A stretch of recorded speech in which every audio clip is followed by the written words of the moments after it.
Hello, I'm Sebastian. Welcome to 9 Trees podcast. Today, I will summarize and review the book. The Para Method, Simplify, Organize, and Master Your Digital Life by Tiago Forte presents a practical system for organizing digital information so it supports real work and real goals. Built for knowledge workers, creatives, students, and anyone overwhelmed by files, notes, links, and apps, the book reframes organization as an outcome-driven practice rather than a perfectionist hobby.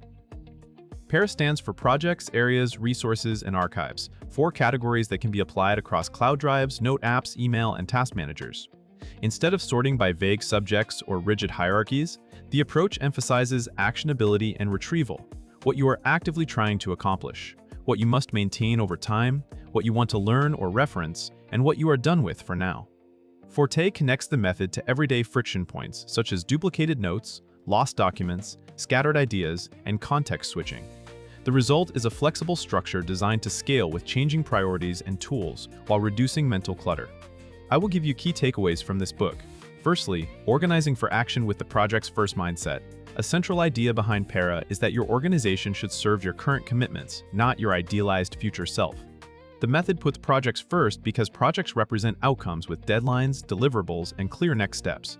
By centering the system on what you are actively trying to complete, you reduce the common failure mode of building elaborate folders or tags that feel tidy but do not help you execute. In practice, the projects category becomes a working dashboard for the next weeks and months, containing the documents, notes, links, checklists, and drafts you repeatedly touch. This creates a reliable place to look when you need to move work forward, which reduces context switching and the stress of hunting for the latest version of something. The book also encourages defining projects concretely, keeping them scoped, and closing them decisively when they are done. That closure is important. It prevents half-finished work from polluting your attention and allows your system to stay lightweight. Over time, a projects-driven structure helps you measure what matters by completion and learning, rather than by how beautiful your folders look.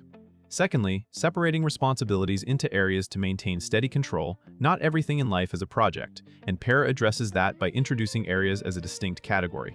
Areas represent ongoing responsibilities you want to maintain at a certain standard, such as health, finances, relationships, career, home, or professional development. The book highlights a common trap. People cram long-term obligations into project lists, which creates guilt and noise because these items rarely end. By giving areas their own place, you can store reference materials, routines, policies, and tracking artifacts without pretending they are short-term deliverables. This separation improves clarity in 2 directions. First, it makes project lists more honest and achievable because only finite outcomes stay there. Second, it creates a steady home for the information you need to sustain quality over time, like insurance documents, performance notes, meal planning templates, or recurring meeting agendas. Areas also help with prioritization because they reveal imbalances, for example when work projects expand while health maintenance materials become neglected. Used well, areas become a map of your life and role commitments, making it easier to decide what to say yes to, what to simplify, and what standard you want to uphold. Thirdly, turning curiosity into value with a resources library. PARA includes resources to capture interests and reference material that do not fit a current project or an ongoing responsibility, but still have potential future value. This category is where research, inspiration, reading notes, templates, examples, and learning artifacts can live without cluttering active workspaces. The book treats resources as a curated library rather than an endless dumping ground. The focus is not on collecting everything, but on collecting selectively and making it retrievable when needed. This is especially relevant for digital life, where web links, PDFs, highlights, and snippets multiply quickly across devices and apps. By using a simple resource structure, you can keep useful material close while avoiding the pressure to process it immediately. The method also supports creative recombination. Ideas saved during one phase can later become ingredients for a new project. The book encourages making resources practical by storing them in formats you can reuse, such as checklists, outlines, or examples, and by filing them in a way that aligns with how you search when you are under time pressure. Over time, resources becomes a personal knowledge base that feeds better decisions and faster output. Fourthly, reducing clutter and fear of deletion through archives. A key reason digital systems break is that nothing ever leaves. PAA solves this with archives, a dedicated place for inactive material from completed projects, paused initiatives, and outdated resources.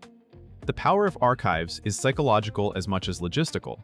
It gives you permission to move things out of sight without losing them. Many people either hoard everything in active folders or delete aggressively and later regret it. Archives provides a third option that keeps your current workspace clean while preserving a searchable record of past work. The book frames archiving as a routine part of finishing, not as a once-a-year cleanup. When you complete a project, you move its supporting materials into archives, which reduces noise and makes the project's list trustworthy again. Archiving also supports continuity, because you can revisit past decisions, reuse templates, and learn from what worked without keeping old files in your face every day. Done consistently, Archives becomes a knowledge history of your career and life, enabling faster onboarding to new roles, smoother handoffs, and better future planning. Lastly, implementing PAA era across tools with simple maintenance habits. PAA era is designed to be tool agnostic, which is crucial because most people use a mix of cloud storage, note apps, email, calendars, and task managers. The book emphasizes applying the same 4 categories across platforms, so your mental model stays consistent even when the interface changes. This consistency reduces the friction of deciding where something goes and makes retrieval faster because you always start by asking whether the item supports an active project, an ongoing area, a resource interest, or belongs in archives. The method also encourages minimal maintenance routines instead of perfectionist reorganization. Rather than constantly rearranging, you make small adjustments when the environment changes, create a new project folder when a commitment appears, upgrade a project into an area if it becomes ongoing, or archive a completed set of materials at the end. The book links these habits to real-world productivity benefits, such as fewer lost files, less duplicate work, and smoother transitions between tasks. Implementation is presented as incremental. You can start with your primary repository, apply Para broadly, and refine only where friction persists.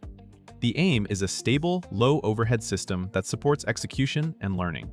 In conclusion, this book is best for knowledge workers, students, managers, creators, and anyone who feels their digital tools are controlling them instead of supporting them.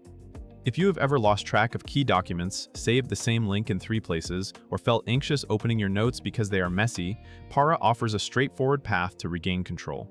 The main benefit is reduced cognitive load. You stop carrying a mental inventory of where things might be, and you spend more time finishing meaningful work.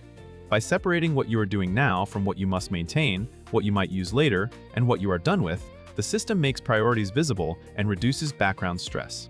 Compared to many productivity books that lean on complex tagging schemes or app-specific workflows, this approach stands out for being simple, portable, and resilient as your tools change. It is worth buying if you want a method that can unify your drives, notes, and project materials under one consistent structure, without requiring constant upkeep.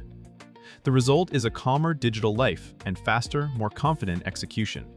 If you would like to support Tiago Forte, you can buy the book through the Amazon link I've provided in the podcast description. After reading the book, please let me know what you think and share your thoughts. See you around.